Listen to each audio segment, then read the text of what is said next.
Bonjour à toutes et bonjour à tous, une nouvelle vidéo sur le pressé. Aujourd'hui on va débriefer la draft des Bills de Buffalo. D'ailleurs j'ai mis un t-shirt, voilà. Et pour ce faire évidemment je suis accompagné d'un spécialiste de cette franchise, c'est Pierre. Salut Pierre, ça va? Salut Jean-Mi, ça va très bien et toi? Bah oui, ça va bien, écoute, ça fait plaisir de parler avec toi de cette super franchise que moi j'aime beaucoup. Et évidemment toi tu es le spécialiste de cette franchise. Pierre, on va commencer par une première question traditionnelle. Tu habites où et tu fais quoi dans la vie? Moi j'habite sur Nantes, je suis ingénieur dans l'aéronautique, mais derrière le compte Bills France, on est trois en fait. Il y a aussi Guillaume et Corentin qui eux sont plus du côté du nord de la France, côté Amiens et Lille, et qui sont des grands supporters. Et je vais pas dire de conneries parce que je vais me tromper. Mais bon, si je me trompe entre Lille et Lens, là je sais Aïe. que je vais me faire appeler Jules derrière moi. Ouais. Donc non, non. Donc on est plusieurs derrière Bills France, mais quand moi je suis la caution bretonne du groupe. Ok, d'accord. Ben justement, je vais y venir. Ouais, le compte Bills France, voilà, je l'affiche à l'écran.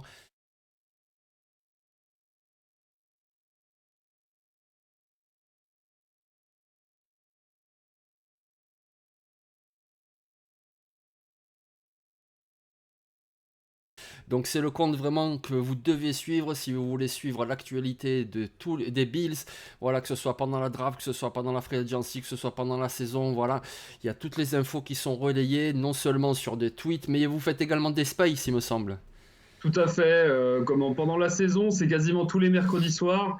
Pendant la off-season, c'est en fonction de l'actualité. Mais oui, pendant la saison, tous les mercredis soirs, on débriefe le match précédent, on se projette sur le match suivant. On essaye aussi de temps à autre de faire intervenir aussi les autres amis de toute la communauté NFL française. Et puis en fait, c'est simplement écouter des copains parler de leur équipe favorite. Oui, et puis parler de notre passion, quoi, finalement, hein, tout C'est simplement. ça. Addison, là c'est une course au receveur là. Addison, le receveur du USC qui part à Baltimore en 22. Johnston, le receveur de TCU qui part à Minnesota en 23. Voilà. Bah, du coup, bah, tu sais quoi, on va rentrer directement là dans cette draft des Bills.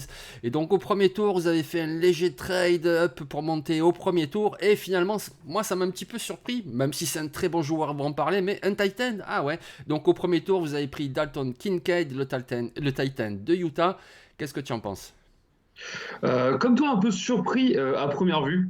Pour moi, et après c'était des avis qui étaient pas forcément le plus réparti, mais pour moi j'étais prêt à prendre Jack Campbell en 27 directement parce que pour moi le poste de MLB c'était là où je voulais voir et d'avoir une certitude sur ce poste. Et la surprise qui part en 18, si je me rappelle bien, chez les Lions, et là tu te dis ah bon, qu'est-ce qu'on fait? Arrive le 20, les receveurs sont toujours pas partis, Smith et Jigba étaient toujours là. Je me dis, tiens, peut-être qu'on pourrait sonner le trade-up pour aller remonter et aller en récupérer. Hein. Et comment on a bien fait le trade-up, sauf que de 20 à 23, il y a toute une flopée de receveurs qui sont partis. C'est ça. Et comment apparemment, bon après c'est toujours bluff ou pas bluff, Dalton Kincaid était un des derniers first round grade qu'avait Brandon Bean, le general manager des Bills, était encore là, sachant que les Dallas Cowboys, on savait, avaient un besoin sur le poste de tight end eux aussi, comme le montre aussi leur sélection de Luke Schoonmaker au second tour directement, ce qui est un peu haut, on peut dire, par rapport aux joueurs, mais bon, ça, t'en parlera sûrement ailleurs. Et donc, on monte de deux places, comme l'an dernier, au final, quand on était monté de deux places pour Kair Elam, là, on monte de deux places pour Dalton Kincaid. Premier lieu, surprise. Après, on se dit, on avait besoin d'un Thailand 2, on avait besoin d'un slot player. On a Dalton Kincaid, il peut faire les deux. Il y a des informations qui ressortent en plus même aujourd'hui de Zach Ertz qui apparemment était passé vraiment à ça en 2021, juste avant d'être trade aux Cardinals. On savait qu'il y avait des rumeurs avec les Bills. On ne savait pas si c'était juste des rumeurs dans la presse ou s'il y avait eu des vrais contacts, mais Zach Ertz en a parlé. Apparemment, il est passé à rien du tout. Donc c'est déjà une optique que les Bills voulaient aller faire jouer, faire du 12 personnel, du personnel 12 avec donc deux tight ends. L'année dernière, ils ont aussi testé avec O.J. Howard de le faire venir, ce qui malheureusement n'a pas fonctionné. Donc on voit quand même, on essaye de reprendre un petit peu, et si on revient encore un peu plus dans le passé, on peut se rappeler des Carolina Panthers où McDermott était comme defensive coordinator à l'époque, où Ken Dorsey a travaillé aussi en tant que, je crois que c'était offensive assistant, comme un de ces genres de postes autour de tout le système, et c'était la grande époque avec Greg Olsen Et comment il s'appelle le second tight end c'est Shoki, je crois. Ah oui, Jérémy Chouki. Ouais. Jérémy Shoki, tout à fait. Et donc il y avait déjà toute cette grande idée autour du jeu à deux tight ends. Donc peut-être que c'est des concepts qu'on pourra revoir cette année. Et Kincaid, en soi, ça reste aussi un joueur incroyable. Hein. Je pense que en sortie de draft, et tout le monde a dit ça, pour tous ceux qui étaient un peu, qui ne savaient pas quoi en penser, allez regarder le résumé de Utah versus UAC l'année dernière. Tu vois ça, tu te dis, bon, bah, très bien, je veux ce genre de personne dans mon équipe. Hein. C'est une arme, c'est tout. Oui, c'est ça. Tu parlais tout à l'heure des receveurs qui sont partis juste avant vos choix. C'est vrai qu'ils sont tous partis en cascade à la 20, 21, 23, 22, 23, enfin voilà. Mais quelque part, Dalton Kincaid, ok, c'est un Titan, mais quelque part, c'est aussi un receveur. Parce que voilà, c'est sa principale qualité. C'est pas d'être un bloqueur, c'est d'être un super receveur. Il a de très bonne main, il a suffisamment de vitesse. Il sait bien se démarquer. C'est d'ailleurs comme ça qu'il a fait grimper cette cote, quoi.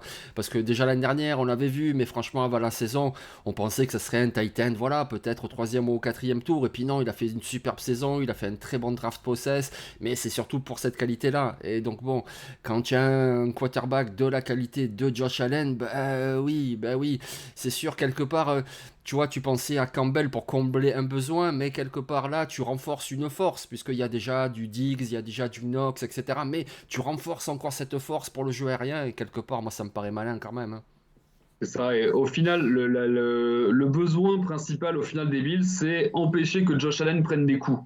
Et Mhm. un des moyens d'empêcher que Josh prenne des coups, c'était aussi renforcer la O-line, tout ça, mais c'est aussi lui donner une option supplémentaire qui pourra se démarquer, à qui pourra faire un lancer, que ce soit rapide, court.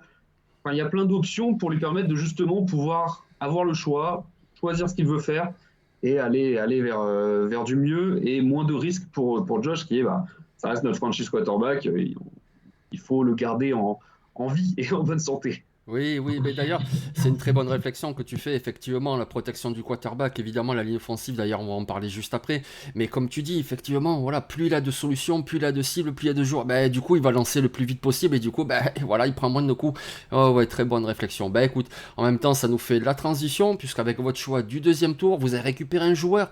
Franchement, moi, si ce joueur voulait récupérer en fin de premier tour, je pense que moi, mais plein de monde aurait dit, ah, bien joué, les Bills, bravo, super joueur, besoin, la qualité du joueur, etc. Vous le récupérez en fin de deuxième tour. Je parle évidemment du guard de Florida, Osiris Torrance. Un super pick qui est probablement une des meilleures values de toute la draft qu'on a pu faire à ce pick-là.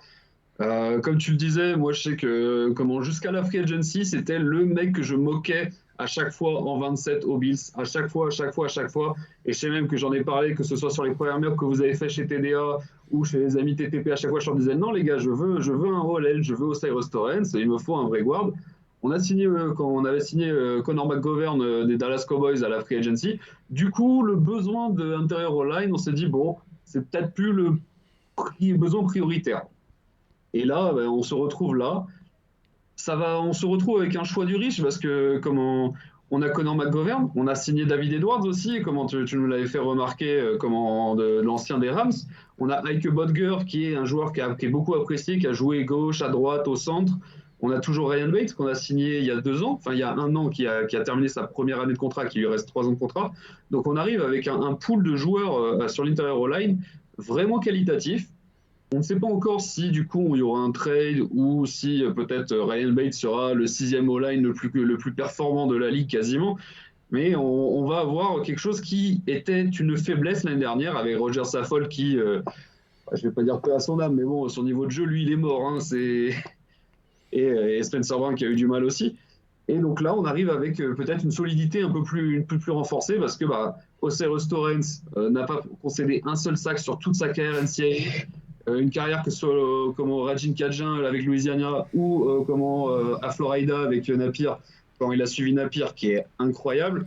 Je sais que j'emmerdais un petit peu Guillaume de Gators France, parce que déjà Gaïr est l'âme l'année dernière, là Osiris Torrance, je lui dis c'est bon, tu peux prendre un maillot, hein, tu peux venir, hein, rentre dans le wagon.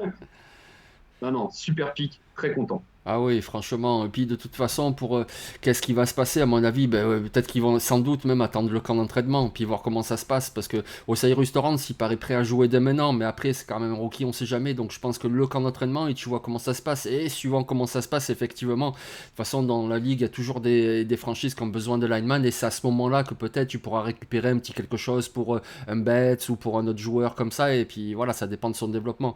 Osiris Torrance, c'est incroyable, ouais.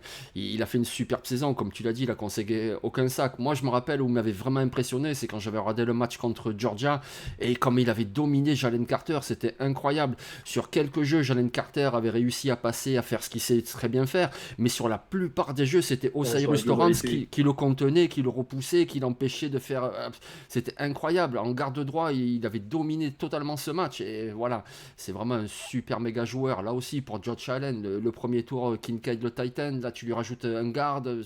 Ouah, c'est magnifique, franchement. Les deux premiers choix, ils sont terribles, terribles. Et c'est Ouais, pas fini en plus. Mais déjà, cela, bah. c'est ça, et en soi, je pense que personne ne s'y attendait vraiment à ce qu'il soit disponible à ce moment-là. Et comment, c'était pas le besoin prioritaire, mais quand il y a un joueur qui est aussi bon, qui reste disponible, bah, tu fais avec et tu le sélectionnes, hein, c'est parti. Ah, 59, c'est incroyable, à 59, au sérieux. Ah ouais, ouais, ouais. Bon, ben écoute, là on est sur du super positif et je pense qu'on va continuer. Enfin, en tout cas, moi c'est mon cas. Je vais entendre ton avis. On veut tous entendre ton avis. Mais franchement, au troisième tour, choix 91, le linebacker Dorian Williams.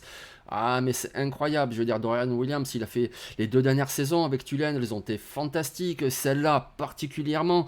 Et en plus, Tulane a fait une saison de fou entre lui en défense, entre Spears en attaque. Ils sont allés au Cotton Bowl. Ils ont battu USC. Dorian Williams, le linebacker, a été élu homme du match. Il a fait 17 plaquages. Enfin, c'est vraiment un monstre. Alors, je vais te laisser parler du joueur et puis peut-être aussi de l'utilisation parce que c'est vrai que quelque part, vous avez perdu Tremaine Bones et Dorian Williams. C'est pas vraiment un middle linebacker. C'est plus, voilà, un wheel, un off-ball, etc. Mais bon, bref, c'est un super joueur. Écoute, Dorian Williams, qu'est-ce que tu en penses? C'est ça. Premièrement, mon avis, sur le moment du pic, très content. Un joueur que j'appréciais, qui était un de mes des choix de backup si on pouvait pas avoir Campbell. Dorian Williams était un de mes premiers choix derrière. Sinon, ça allait reculer bien plus loin pour aller chercher Banks de Tennessee, genre même bien plus tard en day 3. Du coup, Dorian Williams en troisième tour, très content. Comme tu l'as dit, comment une très belle carrière universitaire, comment un très bon special teamer qui joue sur les quatre phases. Donc ça va Aussi. être, on sait très bien que pour faire les 53, même si bon, au troisième tour, il est pas, je vais pas dire il est obligé de faire les 53, mais c'est quasiment automatique. Mais dans tous les cas, faire de la special team, ça te rend quasiment automatiquement actif comme en game day, et donc peut te prendre de l'expérience, peut te prendre des reps, peut prendre quelques snaps par-ci par-là pour commencer. Parce que c'est la grosse information aussi qui est tombée, c'est que comment pour démarrer, comment Dorian Williams n'est pas visualisé du tout comme un middle linebacker, mais comme un wheel, comme tu l'as dit, un weak side linebacker, donc en tant que backup principal de Matt Milano. Bon, après, est-ce qu'il n'y a pas beaucoup de meilleurs profs que Milano aussi Hmm. là-dessus, hein, ça va être très très bien pour lui. Ça reste encore un choix qui peut énerver certains fans des Bills parce que l'année dernière, on prend Terrell Bernard de Baylor au troisième tour aussi. Là, on reprend Dorian Williams au troisième tour aussi. Et chacun, à chaque fois, n'ont quasiment pas joué leur première année parce que là, on n'escompte pas voir jouer Dorian Williams quasiment de la première année ou très peu ou remplacement de blessure. Donc, c'est un peu des pics pour l'avenir, mais c'est aussi des choses que Brandon Bean a pu dire, c'est que comment les pics en day 2, donc deuxième et troisième tour, c'est future starter. C'est pas forcément, vu qu'on est aussi sur une équipe qui a très peu de need, Hmm. qui est déjà en place, où il y a du monde un peu partout. Donc c'est compliqué même day 2, day 3. Bon là, day 2, on a un starter day 1. Day 3, ça reste quand même une évolution entre la défense assez, je vais pas dire simpliste, mais qui est pas non plus ultra compliquée à Tulane et les attributions d'un middle linebacker en NFL dans la défense de McDermott. Il y a un bon step-up à faire pour lui que j'espère et je pense qu'il sera capable de le faire parce qu'on l'a vu être capable. Ça ne sera pas le remplaçant naturel de Bernard, mais parce qu'on va, je pense, aller vers un vrai shift de philosophie en défense comment retrouver beaucoup de ce qui a été fait comment à Carolina à l'époque de Thompson aussi, avec 3 linebackers un peu interchangeables, avec beaucoup plus de blitz, avec des fronts odd, des fronts under, un peu avec des fronts un peu à 5, chose que notre dernier recrue de free agency, Poona Ford, va nous aider à faire aussi. Ça peut être justement comme ça aussi que Dorian Williams peut venir et prendre des snaps dès l'année 1, parce qu'on pourrait avoir une espèce de rotation à 3 linebackers principaux avec Milano, Terrell Bernard et Dorian Williams, qui sont tous les 3 capables de blitzer comme des dégénérés, de couvrir, et qui n'ont pas des gabarits qui étaient... Tremaine Edmonds, son souci au final, c'est que c'était presque trop un fric, trop grand, trop large. Et donc contre des petits running backs, contre des petits slot receivers, des fois c'était un peu, même s'il est rapide, il peut aller side to side. Quand on est sur les mecs un peu twitchy comme ça, c'était un peu plus compliqué. Ouais. Donc c'est peut-être aussi pour ça qu'on va sur un modèle un peu moins invraisemblable, parce que les dimensions physiques de Tremaine Edmonds, c'est. Ouais. Ça sort de nulle part. Oui, c'est ça, ça n'a rien à voir. Un mec aussi grand que ça, et puis avec ses qualités athlétiques, oui, forcément c'était un monstre, et puis aussi jeune, enfin bref, on va pas revenir sur lui, on lui souhaite bonne chance à Chicago. Mais oui, effectivement, c'est vrai qu'on est habitué à voir un middle linebacker, mais quelque part, tu peux aussi, voilà, comme tu le disais, la plupart du temps, je pense que vous aurez 2 linebackers alignés sur le terrain, donc du coup, tu peux aussi avoir ces deux-là, Milano, et puis Williams ou Bernard, et puis tu fais des choses différentes et interchangeables. Et c'est aussi comme ça que tu feintes les adversaires, parce que ils vont voir 2 linebackers, mais ils savent pas s'il y en a un qui va s'occuper de ci, s'il va s'occuper de ça. Dorian Williams, il a beaucoup de vitesse, il peut chasser les coureurs, mais il a défendu 8 ou 9 passes l'année dernière. Il a aussi quelques compétences en couverture, il peut donc aussi reculer, il peut couvrir, mais en même temps il peut attaquer en blitz, en même temps il peut lui être assigné en middle par rapport si c'est une course, et inversement pour Milano, et ainsi de suite. Mais voilà, du coup ça peut être tellement mixé que voilà, le coordinateur offensif adverse, il sait pas, même le quarterback, tu sais, avec le centre, à chaque fois ils identifient le numéro du middle, mais là ça va être qui, donc ça peut aussi être une force. Et puis sinon, ouais, comme tu dis, je pense la mener peut-être doucement dans un premier temps. Il a aussi beaucoup joué en équipe spéciale avec Tulane, il sait aussi le faire, parce que souvent on dit oh ben on le mettra en équipe spéciale, mais bon, c'est quand même c'est particulier, il faut savoir le faire, et lui il sait le faire. Donc du coup tu peux aussi l'amener là, le mettre dans la rotation tranquillement, et après tu vois, moi je pense que si tout se passe bien, Dorian Williams il va avoir équipe spéciale, et puis ses snaps en défense ils vont faire comme ça tout au long de la saison, et puis l'année prochaine a priori voilà, c'est un titulaire, et puis après tu vois ce que tu fais à côté de lui. Ouais, c'est très très bien. Totalement, et Milano a été reprolongé, donc Milano on l'a sous contrat jusqu'à 2027, donc on a Bernard et Damien Williams à côté de Milano là pour les 3 et 4 années à venir. Hormis si ça ne fonctionne pas, le poste de linebacker tout de suite n'est plus vraiment un nid pour les années à venir. Oui, oui, Bernard, je me rappelle bien avec Baylor, je veux dire, il manque un petit peu de gabarit, mais alors quel joueur intelligent, c'était incroyable, voilà. Le gars, il sait tout faire, il repère bien tout ce qui se passe, etc. Et lui aussi, il peut faire beaucoup de choses, donc oui, effectivement, a priori, vous êtes tranquille sur ce poste-là. Quand on a parlé du choix du premier tour de Dalton Kincaid, voilà, dans les options, tu as parlé d'abord de linebacker avec Campbell, etc. Mais tu as dit aussi peut-être si les receveurs, bon, ils n'ont pas glissé. Et finalement, ben, receveurs, voilà, vous y êtes allé. Alors attends, c'était quoi? C'était 4e tour, je vais dire ça de suite. 5e tour. 5e tour, le choix 150, Justin Shorter, qui porte très mal son nom parce qu'il n'est pas très petit d'ailleurs, tu vois, il a plutôt de la taille. Et Justin Shorter, au choix 150, quand même, c'est hyper intéressant. Je veux dire, le mec, je me rappelle en 2018, il était recrue 5 étoiles, c'était le premier receveur de la QV, premier receveur. C'est-à-dire devant, il y avait Jalen Waddle, il y avait Amon-Ra St. Brown, je crois qu'il y avait Ja'Marr Chase aussi à cette époque-là, c'était lui le premier. Alors bon, ok, il est allé à Penn State, il s'est blessé, la saison d'après il y avait Dodson, il n'a pas beaucoup joué, finalement il a transféré avec Florida et il a fait plutôt des bonnes saisons. Il a de la taille, il a de la vitesse, il est à presque 20 yards de moyenne par réception en 2022, il a des longs bras, il a des mains très fiables, j'ai checké ses stats en drop, très très très peu de drop, donc voilà, choix 150, un receveur comme ça, pour compléter une escouade, ça me paraît très solide. Justin Shorter, qu'est-ce que tu en penses? C'est ça, mais je vais commencer par en dire ce que mes collègues Guillaume et Corentin et compagnie, eux, pour eux, ça sera un rôle pro d'ici 2-3 ans pour eux. Bon, on n'y croit pas autant que ça pour rigoler, mais clairement, on peut espérer, là, comment l'objectif pour lui en année 1, c'est de valider le poste de receveur 6. Je pense qu'il en est capable. Aujourd'hui, sa compétition, ça va être Isaiah Coulter, Desmond Patman, des mecs qui ont fait la majorité de leur temps sur de la practice squad. Comment il apporte en fait quelque chose de différent qu'on n'a pas vraiment côté Bills.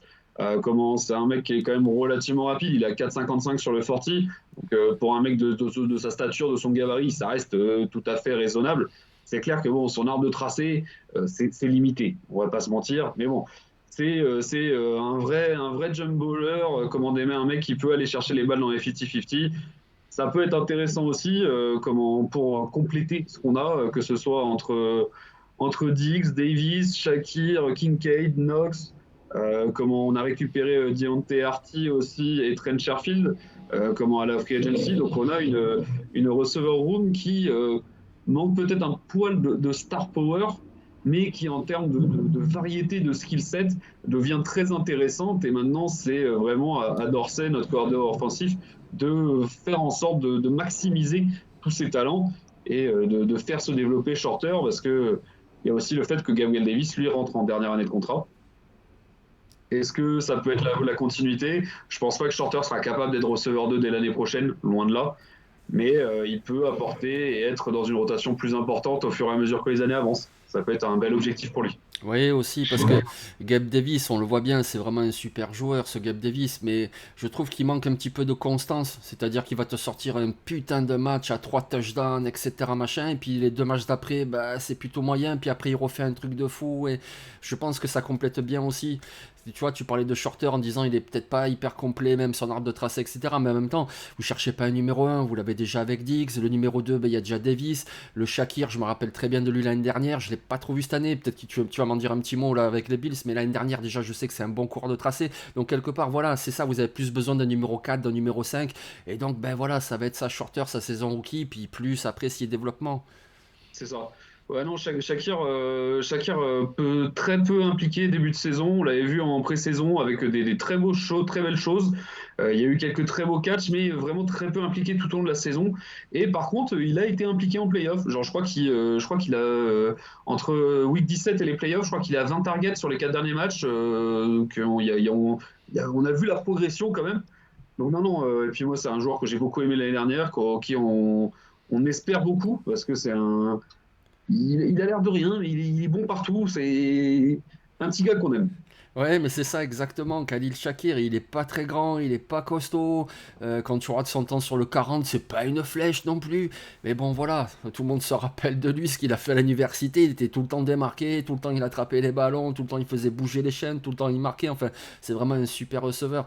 Et puis souvent, c'est ça aussi, les rookies en début de saison, c'est compliqué. Et puis quand en fin de saison, il commence à être plus utilisé, ça veut dire que le mec il bosse bien. Ça veut dire que le mec il est en train de progresser. On voit ça sur d'autres joueurs. Je sais pas, un exemple qui me vient comme ça, c'est Karl Aftis par exemple aux Chiefs en début de saison, les 7-8 premiers matchs, bah, il jouait un petit peu mais pas beaucoup, et puis les 7-8 derniers on voyait presque que lui, et puis d'ailleurs ça se voyait même sur ses stats, c'était incroyable, donc c'est bien, ouais, Shakir c'est parfait, ben voilà, ben Shorter qui va venir compléter ça, et du coup on va passer au choix suivant, et là quelque part ça m'a surpris aussi, puisque après le pic de Torrance, et vu comme tu disais tout à l'heure, vous avez déjà fait des moves un petit peu en free agency, vous êtes retourné sur la ligne offensive et l'intérieur de la ligne offensive, parce que c'est Nick Broker qui nous vient de Ole Miss. Alors Nick Broker, oui, il a joué left tackle à l'université, puis il a joué left guard l'année dernière, en 2022, mais chez les pros, je pense que c'est plus un guard qu'un tackle, même s'il a cette expérience-là, on sait jamais, il a une blessure, etc., il peut dépanner un match, par exemple, mais c'est plus encore un guard, et donc, qu'est-ce que tu as pensé de cette sélection de encore un guard, même si c'est un bon joueur? Chose qu'il faut dire aussi en plus de tout ça, c'est que ce soit pour Shorter ou pour Nick Broker, il y a eu une multitude de trade down de la part des Bills en fait qui nous ont rapporté deux futurs six rounds l'an prochain. Donc ce qui nous fait que l'an prochain, en plus du troisième tour conditionnel qu'on aura pour Tremaine Edmonds, comme on a vu qu'on a réussi à jouer avec les re-signatures, avec les compensatory formula pour avoir les compensatory picks. Et en plus de ça, donc 2 trade down. Donc là, on est projeté à 10 picks l'année prochaine. Donc, sachant qu'on aime bien trade up, ça donne des munitions pour trade up. C'est ça. Mais Nick Broker, je pense que c'est vraiment la meilleure value qu'ils avaient à ce moment-là. C'était plus forcément, comme tu dis, il a joué un peu left tackle, mais on le voit pas du tout se visualiser comme un tackle tout court au niveau NFL. J'ai lu qu'il a snappé un peu aussi, qu'il sait snapper. Je sais pas je crois qu'il n'a jamais joué centre, mais il a dû s'entraîner à snapper à Ole Miss quand même. Comment c'est un joueur qui a des défauts, enfin qui n'a pas des qualités magnifiées, mais qui arrive à rester genre vraiment très très serein dans la poche. Comment c'est quelque chose qu'on le terme, j'y arrive pas. Qui arrive à bien s'ancrer, comment à bien se rattraper. Donc moi j'espère qu'il sera là. Je pense qu'il peut justement, c'est ça qui peut peut-être favoriser le trade d'un joueur.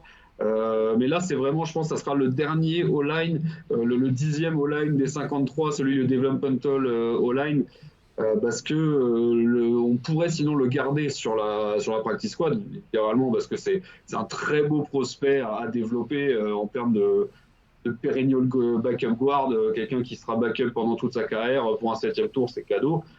Mais le risque après, c'est que le foot sur la practice squad, sachant que les O-line, c'est une denrée rare et chère, il y a de fortes chances qu'on se le fasse piquer. Et c'est toujours le risque de prendre de ces O-line que tu n'es pas sûr que tu les garderas. Donc, mais je pense que c'est typiquement un bon joueur. On s'est dit, vas-y, ça peut être le backup à long terme sur le futur. Oui, c'est sans doute ça le choix, parce que oui, voilà, combler un besoin, renforcer une force, prendre le meilleur disponible, bah, c'est aussi une stratégie. Et comme tu as dit, c'était sans doute le meilleur joueur disponible sur leur board à ce stade-là. Donc, et effectivement, franchement, à ce stade-là, je vais juste le rappeler, c'était le choix 230, putain, 230. Ouais, d'accord, voilà. Nick Broker, comme tu l'as dit, il a un peu des limites, que ce soit physique ou que ce soit même de fluidité, mais il a montré quand même tellement de choses dans la meilleure conférence universitaire. En plus, voilà, il t'offre un peu de polyvalence, surtout guard, mais il peut dépanner tackle dans un match si tu as une blessure. Si tu l'as dit en plus, peut-être centre, même te dépanner là aussi, pourquoi pas. Donc c'est très très intéressant, tu le récupères là et après, oui, tu vois. Oui, je pense que malheureusement, si vous le mettez sur le practice squad, il va être récupéré sur le waiver par une autre équipe parce que il a quand même beaucoup de qualité, quoi. Voilà. Mais bon, après, écoute, l'investissement fait que même si au final tu le perds, eh ben oui, bon, ça va, c'est pas non plus dramatique, quoi. Et puis si ça se trouve, au camp, il va carrément même se démarquer et puis tu libéreras un autre. Hein, et donc, Tout à fait, tout à fait. Et en soi, faut rester honnête aussi, les choix de 7e tour, c'est un peu comme des priority UDFA. Hein, comme en 230, t'es dans les 20 derniers pics de la draft.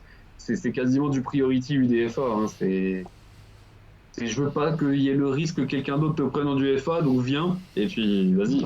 c'est ça, exactement, ouais. Ouais, et encore plus tard, c'est votre dernier choix, c'est Alex Austin au choix 252, donc c'était 5 ou 6 choix avant la fin, quoi. Et là aussi, j'ai trouvé, mais c'était incroyable. Donc c'est un cornerback qui a joué à Oregon State. Alors évidemment, je suis pas en train de vous dire que c'est Christian Gonzalez, sinon il n'aurait pas été disponible au 7e tour. Mais je veux dire, Alex Austin, on l'a bien vu l'année dernière. Je veux dire, il a de la taille, il a des ball skills, il a fait 4 interceptions sur les 2 dernières saisons, il a défendu des passes en veux-tu, en voilà. Enfin, c'est un bon joueur, ça, que tu récupères vraiment en toute fin de draft, c'est un bon cornerback. Non, c'est un très très bon cornerback et il y a quelque chose que je voulais remonter, j'étais en train de le chercher là en même temps. On a un autre joueur d'Oregon State dans l'effectif des Bills actuellement, c'est Jordan Poyer. Ah bah oui. Il est sorti à 191 pounds, Alex Austin 195. Leur temps 40, 4,54 pour Poyer, 4,55 pour Alex Austin. 1,51 sur le 10 yard split, 1,51 sur le 10 yard split, tous les deux des 7th round. Bon, après, est-ce qu'on s'avance un petit peu trop? Oui, probablement. Mais c'est clairement pareil, là aussi, une énorme value pick, sachant que sur les postes de cornerback, on a de la profondeur. On a Tredavious White qui est revenu, qui sera en année 2 poste comme en ligament croisé. Généralement, la première année, c'est toujours un peu compliqué. C'est vraiment l'année 2 qu'on voit les joueurs vraiment revenir. On a Kyrie Lam qui s'est bien montré petit à petit. On a Christian Benford, notre ancien 6e round de l'année dernière de Villanova, qui a été la surprise de l'année dernière, qui avait plus ou moins battu Elam en début de saison, qui a eu aussi des petits coups de barre et qui s'est pété la main aussi malheureusement l'année dernière, mais qui reste un super joueur de rotation. On l'avait même évoqué sur potentiellement cross-trainer pour aller prendre un poste de safety, vu qu'on a vraiment confiance en lui et qu'on n'imaginait pas pouvoir faire revenir Poyer et signer Rapp. Donc, ça parlait de le cross-trainer en safety pour qu'il aille prendre un poste de safety, peut-être de free safety titulaire. Et encore après ça, on a toujours Jackson, notre ancien 7e round aussi à l'époque, qui a joué cornerback 1 en début de saison, qui est un mec qui a clairement ses limites, mais c'est quasi un starter NFL, hein, c'est un CB2, un peu comme Levi Wallace a été pour nous pendant des années. un CB2 correct. Donc, tu vois, ça fait 4 très bons, enfin très bons, 4 bons, voire très bons potentiellement cornerbacks. Et on rajoute, comment il y a Cam Lewis qui est un de nos special teamers qui a toujours été là, qui reste toujours dans le mix. On a comment aussi les nickelbacks avec Taron Johnson, comment est Siran Neal, comment nos deux nickelbacks, que surtout dont le deuxième joue surtout en special team. Et donc Alex Austin, ça va être très dur pour lui de faire l'équipe. Mais clairement, il a l'option de le faire. Il faut qu'il batte des gars, mais le dernier poste de DB, en fait, est potentiellement pour lui. Oui, oui, bah après, de toute façon, il tombe aux Bills, hein, je veux dire, voilà. Il tomberait à Houston ou à Chicago, ben, il y a des trous de partout, etc. Mais là, les Bills, ouais, il n'y a pas beaucoup de trous. Donc, et puis, c'est ça aussi, la draft, enfin, surtout en fin de draft. Au début, oui, c'est d'autres ambitions, c'est le futur, c'est le talent, etc. Mais en fin de draft, c'est aussi ajouter de la compétition pour ton camp d'entraînement. Et ça, c'est très important, parce que là, qui dit compétition, dit émulation, forcément. Les gars, ils sont obligés de se sortir, voilà, vous m'avez compris, et donc, il faut y aller. Et donc, lui, ben, il va apporter ça, parce que lui, on n'en doute pas, il va se battre. Mais du coup, les autres, s'il y en a certains qui se disent, ah ben moi j'étais là déjà l'année dernière et tout, ben non, vas-y, tu as intérêt à y aller parce que ben, ça pousse derrière. Donc ça sert aussi à ça. Et donc, ouais, c'est très bien. Moi j'ai trouvé cette sélection très très intéressante. C'est ça, et donc comme je te disais, avec un peu beaucoup de chance, si jamais ça se transforme en Jordan Poyer dans 3-4 ans, d'autant plus. Hein, mais bon, ça c'est plus pour la petite blague et c'est pour l'espoir. Oui, oui, et puis voilà, ce sont des jumeaux d'après ce qu'on a compris là, hein. Voilà, ils ont les mêmes temps, la même université, les mêmes, voilà, les mêmes tests. C'est pourquoi pas. Écoute, on verra. Mais ouais, en tout cas, on te le souhaite, comme il dit mon ami Ça. Paga. Voilà. Bon, ben écoute, il y avait combien de choix là? 6 choix de draft. Et donc pour cette draft 2023, si tu devais mettre une note, tu dirais quoi? Je mettrais un A, un bon A, pas un A plus non plus, parce qu'il y a certaines limites, ne serait-ce que les joueurs sont un peu plus vieux que les choix d'habitude faits par Brandon Bean. Là, on est vraiment sur des joueurs qui peuvent apporter potentiellement dès l'année 1. Avant, on était sur des joueurs pour faire tout un ramp-up et aller vers de la progression. Là, on a été vraiment chercher des joueurs d'impact direct, donc avec potentiellement des plafonds un peu moins hauts, potentiellement aussi, mais avec des planchers très sérieux, starter NFL. Donc on est très content. Ça peut surprendre certains, mais aujourd'hui, on sait que chacun des joueurs quasiment va apporter dans cette année. Bon, je parle pas des deux du 7e tour parce que bon, c'est le 7e tour, hein, mais pour les quatre avant, ils seront là. On a récupéré des pics pour l'année prochaine, on est toujours là, on n'a pas hypothéqué les pics de l'an prochain non plus. Donc c'est toujours aussi un point à voir en sortie de draft. Est-ce que tu as trop hypothéqué tes pics de l'an prochain et tout? Donc non, on est très bien. L'an prochain, on a 10 pics. Donc pour la draft, on sera toujours très bien.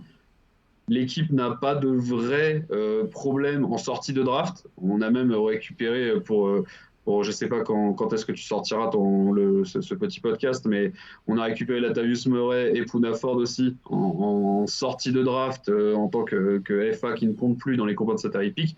Donc pareil, pour apporter de la compétition, que ce soit en D-tackle, en running back, parce que c'était presque le seul point noir de la draft, c'est que les D-tackle, et je sais qu'on en a beaucoup parlé, toi et moi, tout au long du processus draft, sur le fait que on fait beaucoup de rotation sur les defensive tackles, et plus que ça, c'est que tous nos defensive tackles sont en fin de contrat cette année, que ce soit Daquan Jones, Ed Oliver, Johnson, Tim Settle.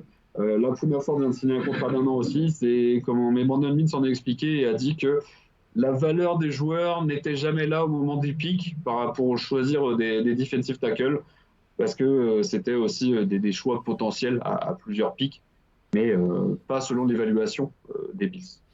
Ouais, bah, du coup, il ira sans doute l'année prochaine, hein. Mais parce que c'est vrai, moi, en gros, un mois avant le draft, j'attendais surtout running back et puis defensive tackle. Ça me paraissait deux gros besoins. Running back, beaucoup moins dès que vous avez signé Damian Harris. Voilà, là en plus, tu vois, tu nous dis que vous avez rajouté Latavius Murray, que je connais bien depuis les Raiders. Donc bon, le besoin de running back, c'est bon, on s'en fiche. Il y a toujours Singletary, etc. Mais c'est vrai que defensive tackle. Ah non, il est parti, oui, c'est vrai. C'est ça. Mais du coup, il y a Damian Harris, il y a Murray, il y a James Cook, voilà, il y a James Cook, voilà, qui va faire sa deuxième saison et je pense que sans doute son nombre de portées va augmenter. En plus, je trouve que c'est très très complémentaire avec Harris le costaud, Murray le costaud, lui c'est plus le fluide, les bonnes mains, etc.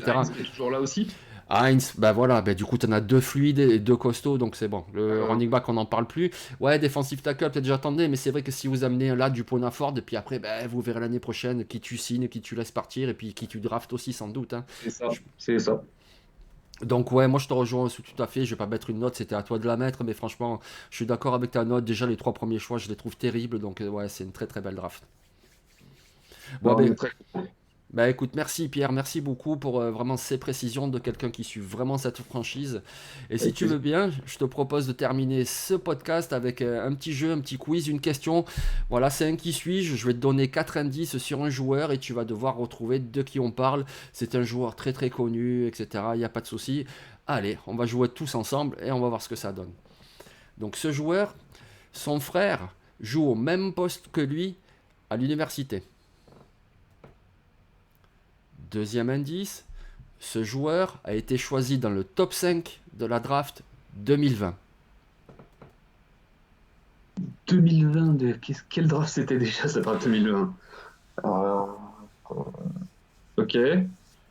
Troisième indice, et là je pense que bon, c'est un droitier de naissance, mais il lance le ballon de la main gauche. D'où il a le... Ah, bah c'est... D'accord. Tu veux le grand frère ou le petit frère? Non, le nom du joueur, c'est qui? Ouais, Ah, bah Tagovailoa. voilà, c'est Tua. Ouais, c'est ça, bien joué, bravo. Ouais, ouais, ben son frère il joue au même poste que lui, tu le sais, hein, Oui, à Maryland. C'est en 2020 qu'il a été choisi dans le top 5, cinquième d'ailleurs, il me semble. ça, j'étais en train de compter, de revenir dans ma tête, genre c'était qui les first pick, parce que je compte comme ça pour me rappeler les drafts, genre c'est qui le first pick, et ensuite tu remets la liste un petit peu, Euh, et alors tac tac, et oui, ensuite c'est vrai que quand tu dis les deux au même poste, ouais. c'est bon. Et ce qui est fou, j'aime bien moi cette anecdote, c'est que ben, c'est un droitier en fait, tu vois, hein. Il est né comme un droitier, il a tout le temps été droitier, c'est son père qui l'a forcé à lancer le ballon de la main gauche en lui disant mais si t'es gaucher, tu vas te démarquer, tu vas réussir. Ça paraît incroyable quoi, et le mec il est quarterback à NFL en lançant de la main gauche, sa mauvaise main, enfin depuis c'est une bonne main, hein, mais bon, c'est incroyable. Non, c'est sûr. Et finalement, je sais que c'est quelque chose qui fait beaucoup débat, mais il est presque un peu sous-coté, Tagovailoa. Ah oui, ben il a été beaucoup décrié au départ parce que voilà, il a tellement de Ah, peu raison. fracassé à Alabama, donc forcément les gens en ont fait beaucoup. Ceux qui suivent pas la NCAA, ils ont dit ah ouais, ben c'est de lui que vous nous parlez parce que première saison, deuxième saison, hein. Mais en fait non, il joue plutôt bien, hein. Franchement, tu le protèges bien, il fait des dégâts, hein. Ah bah, le hashtag Tank4Tua qui a été Oui, sur Internet pendant des années pour les fans de Miami à qui ils se sont fait très peur à ce moment-là avec cette saison-là. C'est vrai que le démarrage de carrière pour lui a été très compliqué, hein, faut être honnête. Mais l'année dernière, je sais que pour certains, ils ne l'aiment toujours pas. Moi, j'ai été. Ce qu'il fait, il le fait bien. C'est pas un Mahomes, c'est pas un Josh Allen, c'est pas un Burrow. Mais ce qu'il fait, il le fait très bien. ah ouais, ouais, moi je trouve il a de la précision, il lance plutôt vite, etc. Il commence à bien scanner les différentes options, il se sert très bien de ces speedsters qu'il a avec Waddle, avec Hill, c'est incroyable. Après, je pense que moi il y a un truc aussi, je sais pas si toi et puis les amis qui nous regardent, vous avez vu tourner ce truc-là, c'était l'année dernière, je pourrais pas vous le retrouver, mais peut-être que ça doit se retrouver. C'est qu'en fait, j'avais vu un gars, il avait posté ça, c'est Victor qui m'avait montré ça. En fait, il avait renversé la vidéo de Tuak Tagovailoa, c'est-à-dire que sur la vidéo, on le voyait lancer comme si c'était un droitier. Et tout à coup, c'est vrai que ces lancers nous paraissaient mais tellement naturels, tellement beaux, tellement propres. Alors que quand tu le mets en gaucher, ça te paraît un petit peu trop bombé, un petit peu trop je sais pas quoi. Saccadé, machin, ouais, ouais. Voilà, il avait renversé l'axe et en fait on le voyait comme un droitier et ah ouais, ah mais superbe. Et c'est peut-être ça aussi qui joue dans notre inconscient, le fait qu'il lance de la main gauche et du coup il n'y a pas le même effet du ballon, il n'y a pas les mêmes courbes, il y a pas les. Mais en fait, c'est un très bon quarterback quoi. Et on lui souhaite de faire une superbe saison parce que vous allez avoir une division là, la FC Est, mais ça va être incroyable. Moi je veux que toutes les équipes soient bonnes pour avoir des super matchs, hein. Donc les Bills, oui, vous serez favoris, c'est clair, mais les Dolphins quand même, il faut compter sur eux. En plus ils sont renforcés avec Jalen Ramsey, etc. Les Patriots, il faut toujours compter sur eux de toute façon. Et les Jets, il y a Rodgers qui arrive. Ah, ça va nous faire une division le dimanche, on va être content, hein. C'est ça, ça va être une division bien compliquée. Après, certains disent que les Bills ne sont plus favoris. J'ai envie de te dire, pour moi, c'est même pas une question de qui est favori, c'est que la FCI, c'est à nous jusqu'à ce que quelqu'un nous la prenne. Oui, voilà, tout simplement. Oui, c'est ça. Ouais, exactement. Ouais, ouais, vous avez toutes les armes pour la garder de toute façon. Donc, oui, pour moi, vous êtes favori parce que, ben voilà, c'est vous qui sortez de 2 ans de domination et puis vous avez les armes en place. Et vous avez donc, oui, c'est ça qu'on vient de vous chercher, quoi. Voilà. C'est Viendez, ça. allez, viendez, on vous attend. Bon, ben merci beaucoup, Pierre. Je te remercie. C'était très intéressant. Avec plaisir. Et quant à nous, les amis, ben, on se retrouve, ben, je vous dis à bientôt. Voilà, avec la draft sur Touchdown Actu, on a fait énormément de choses.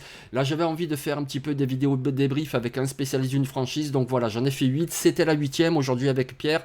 Évidemment, on va pas s'arrêter. On se retrouvera sur Twitter. Et puis le pressé, on refera des trucs, mais sans doute sur un rythme un peu plus lent. Et on reprendra comme d'habitude à la rentrée. Donc portez-vous bien. Et puis je vous dis ben, ciao. Allez, ciao. Salut.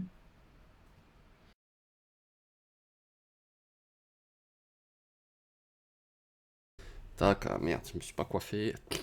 On s'en fout. Ah, t'as vu, je t'ai fait honneur, hein? Ah, le beau t-shirt. Aïe, aïe, aïe, t'as vu ça? Bon, toi, t'as mis le Ah, beau maillot, mais toi, c'est normal.